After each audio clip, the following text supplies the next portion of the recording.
Hey friends, how's everybody doing today?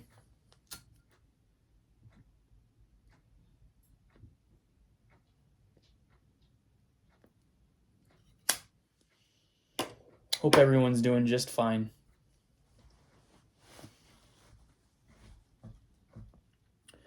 Sun's going down in the west, right outside of my study's window.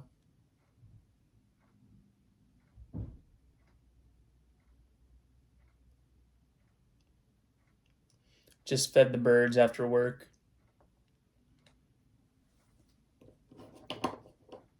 I hear that poor cardinal singing outside. He was waiting for me when I got home. He was waiting on one of the little trees right outside of my yard.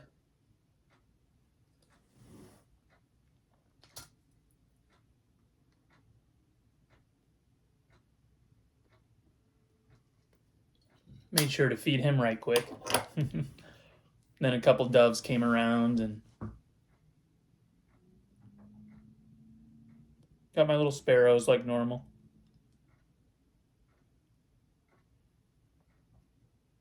I'm glad it's spring.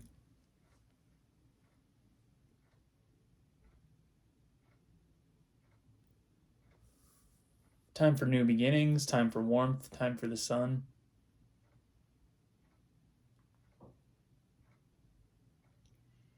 Time to just sit outside, rest, look off into the distance, the sun shining in your face and your eyes.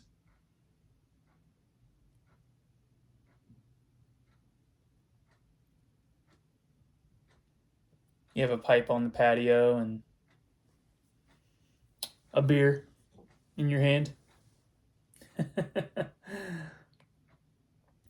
I just came from Wisconsin, so of course I have to be drinking New Glarus Spotted Cow.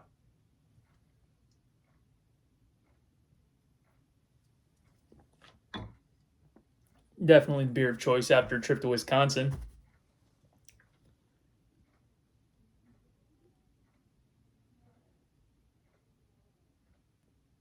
My wife and I actually, we just took a trip to Wisconsin with a few friends. I, for the longest time, have been an active fan of Dungeons and Dragons and other tabletop role-playing games. And for those of you that play D&D or know about its history, you may know that it was created by Gary Gygax in the 70s, who was located in Lake Geneva, Wisconsin. So Gary died a few years back now, and his son Luke holds a convention in his father's name, and it's a gathering at this beautiful hotel called the Grand Geneva, surrounded by nature and this vast lake that you can look out on. And it's a gathering for people to play tabletop role-playing games, but also gather in memory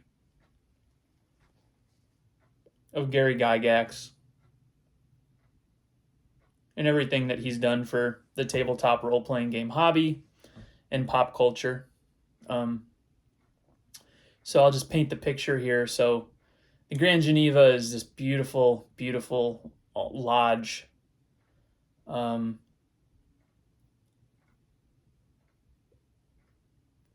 get there, you drive through these winding roads that lead you kind of through some wooded area until you hit these rolling fields where I believe people do cross-country skiing. You drive up the hill a bit, And you get to the lodge, and you walk through the front door, and as soon as you walk in, you're afforded with the view of this great lake through this huge picture window across the other side from the entrance. And as you walk up to the window, you actually walk past this big bar on your left, and on your right, there's this big fireplace. It's all brick laden.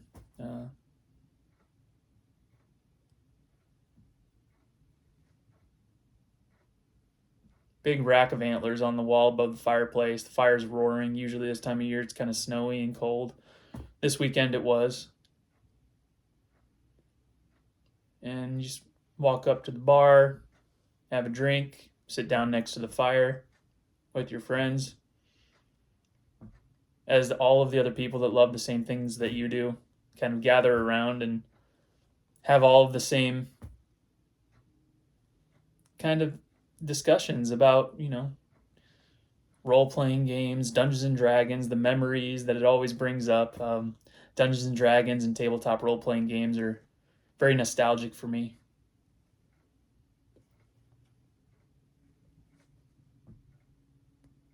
And all weekend, from 9 in the morning until all night, I think, you can play all kinds of tabletop RPGs with all kinds of people. You can play with just your friends, or you can play with complete strangers. I like to do a little bit of both. I like to play a little Dungeons and Dragons, but I also love to play some other games. I was just looking into one of my last videos. I talked about the One Ring RPG, so I actually met some people that wanted to play the One Ring, so I was able to play in that game and get ready for running it with my friends. So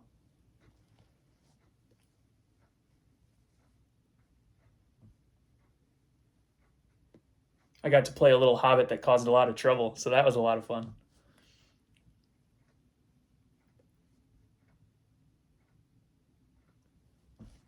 In the exhibit hall at the conference, or the convention, I met Margaret Weis, who has been one of my favorite authors most of my life.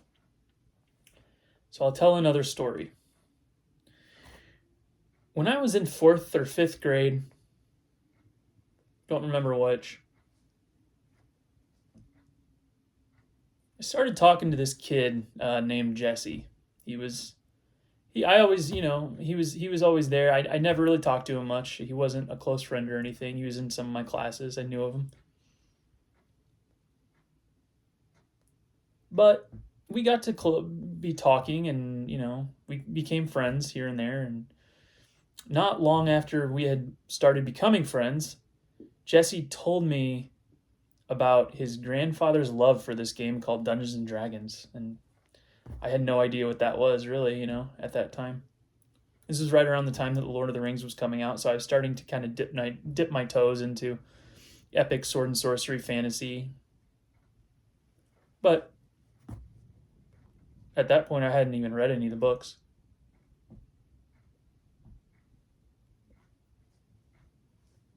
So he was telling me about Dungeons and Dragons. He's like, you know what? Tomorrow, I'll bring some books for you to look at. And I was like, okay, cool. I love reading. Yeah, that'd be great. And he came the next day to school with a shoebox, and I'll always remember this. He came to school with a shoebox full of these beaten up paperback novels. And I've always loved reading. And so I looked at them, and I was instantly transfixed on the covers.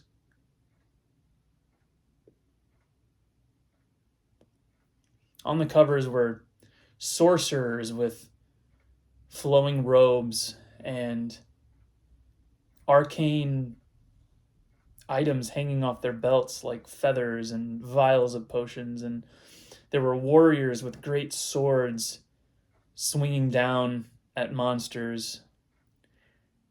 And it was just I was in it. Like, I loved it. I did not know why. I did not know why I was so drawn to it, but I was, and I still am. I can show you one of the books in my library that was in that shoebox.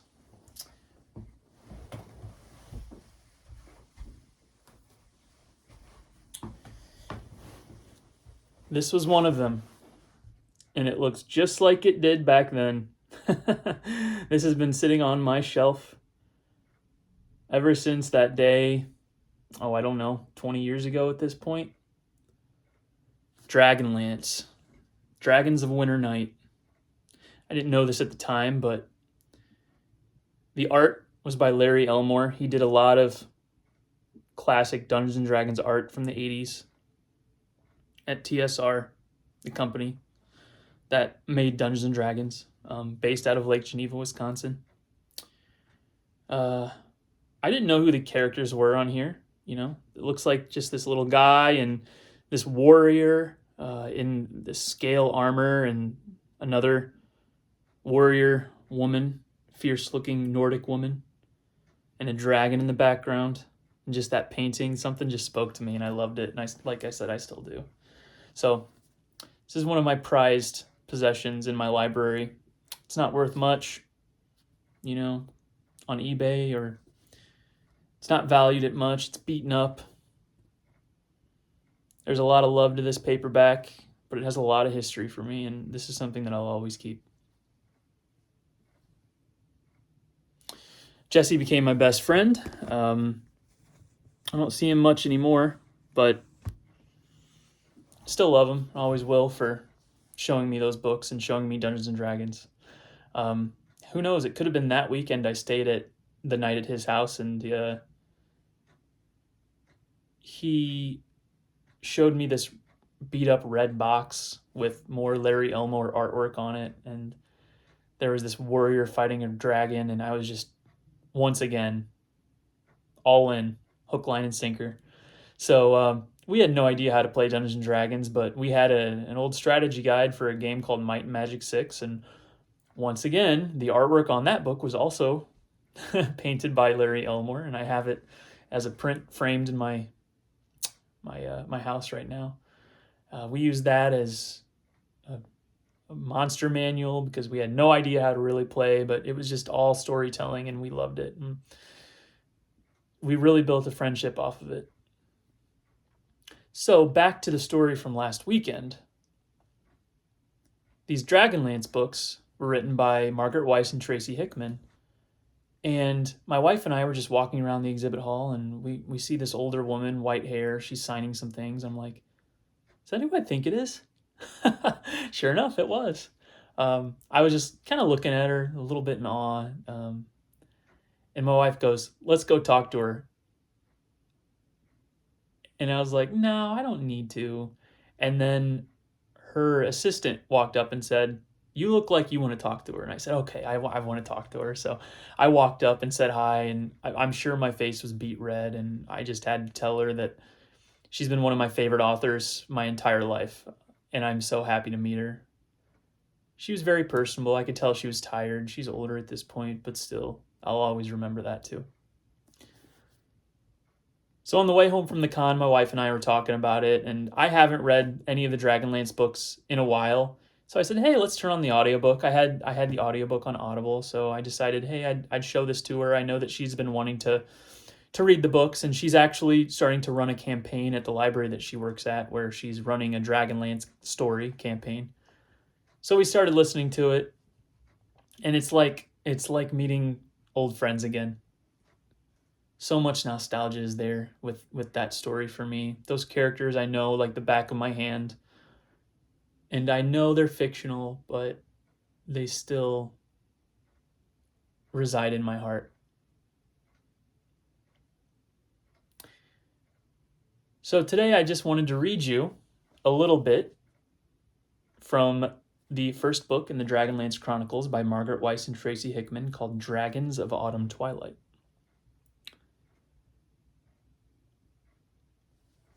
Now, Dragonlance is a setting created for Dungeons and Dragons in the 80s by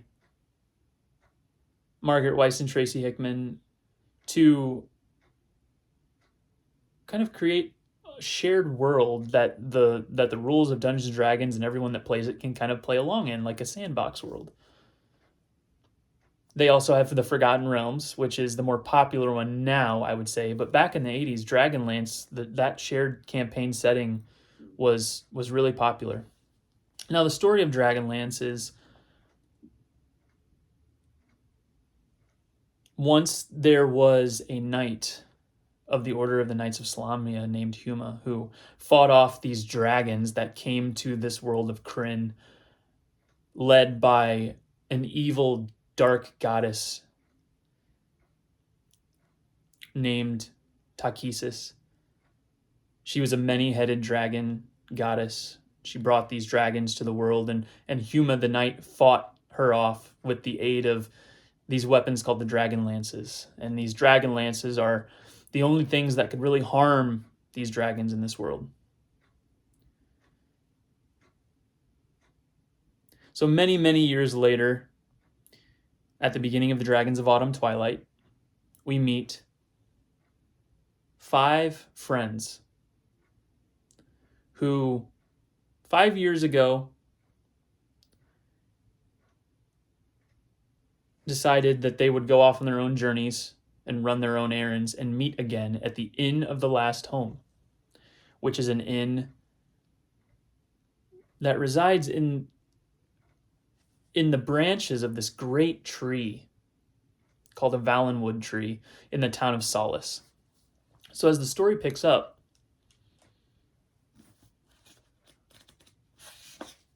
we meet Flint the dwarf. He's an old curmudgeonly dwarf. I believe they say he's 148 years old. Very curmudgeonly, grouchy, but soft at heart as we see, as he meets his friend Tanis, and that's Tanis Half-Elven. The story picks up from there. So I'll just go ahead and read a little bit.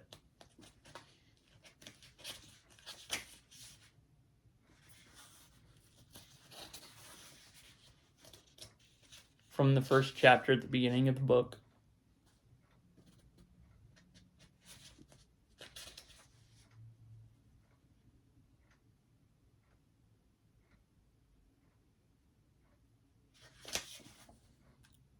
I'll light my pipe first. And then I will regale you with some tales of Dragonlance.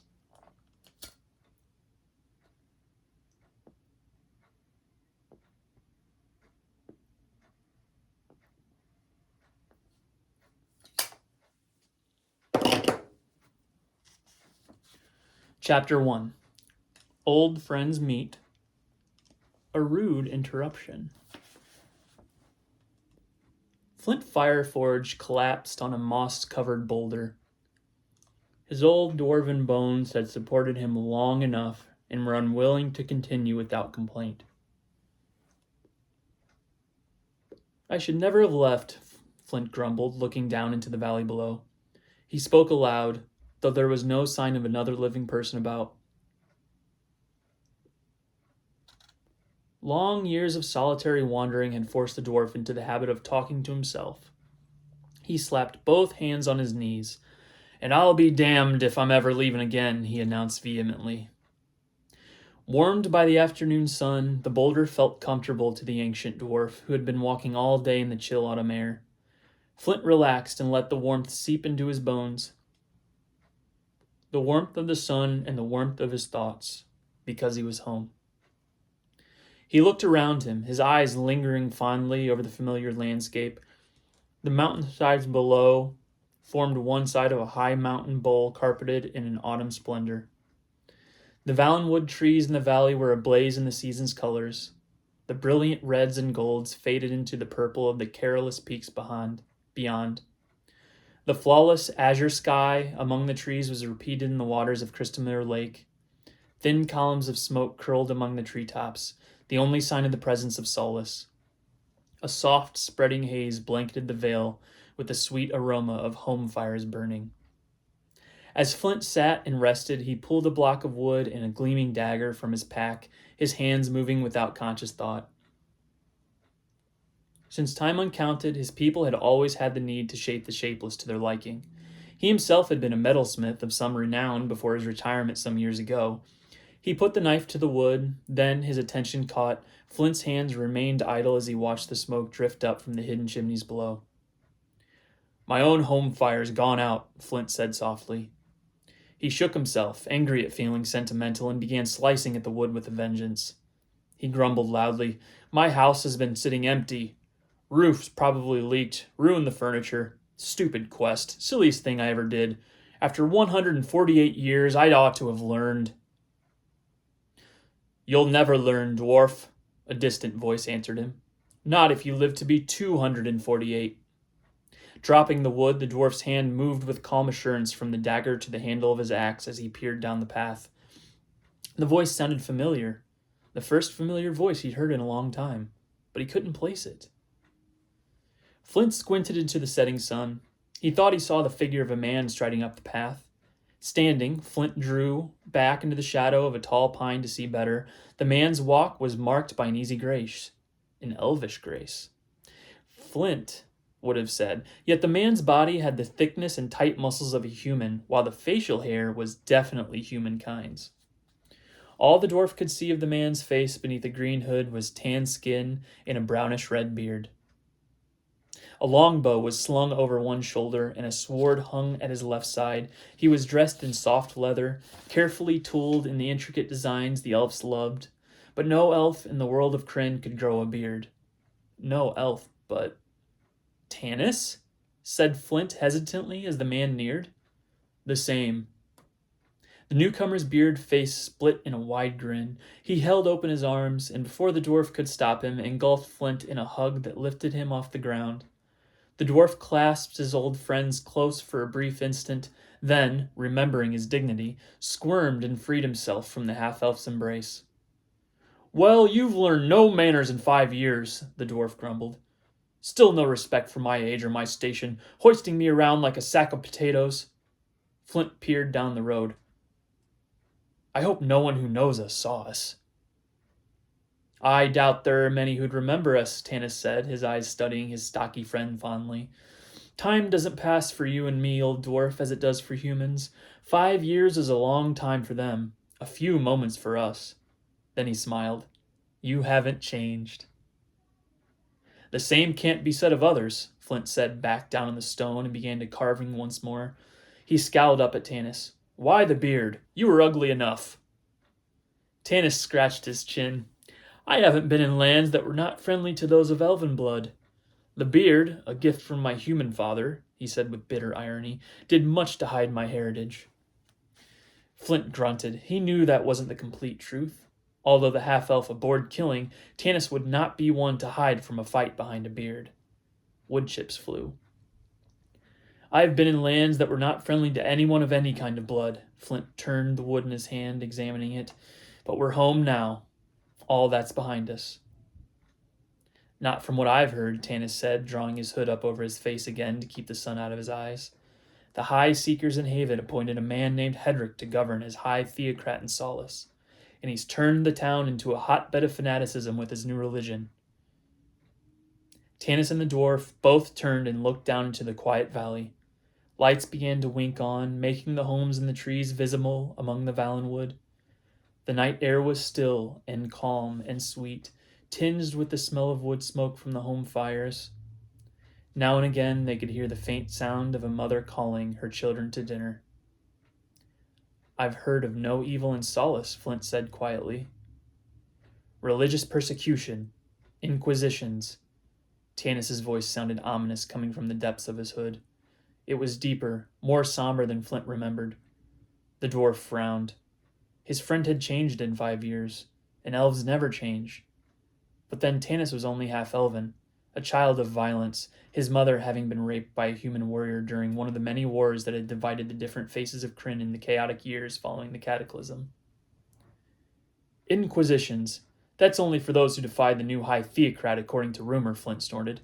"I don't believe in the Seeker's gods. Never did. But I don't parade my beliefs in the street. Keep quiet and they'll let you alone. That's my motto. The high seekers in Haven are still wise and virtuous men.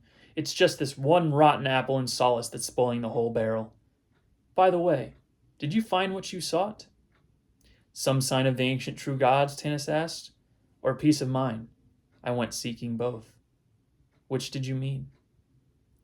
Well, I assume one would go with the other, Flint growled. He turned the piece of wood in his hand, still not satisfied with its proportions. Are we going to stand here all night smelling the cooking fires? Or are we going to go into town and get some dinner? Go, Tanis waved. The two started down the path together, Tanis's long stride forcing the dwarf to take 2 steps to this one. Though it had been many years since they had journeyed together, Tanis unconsciously slowed his pace, while Flint unconsciously quickened his.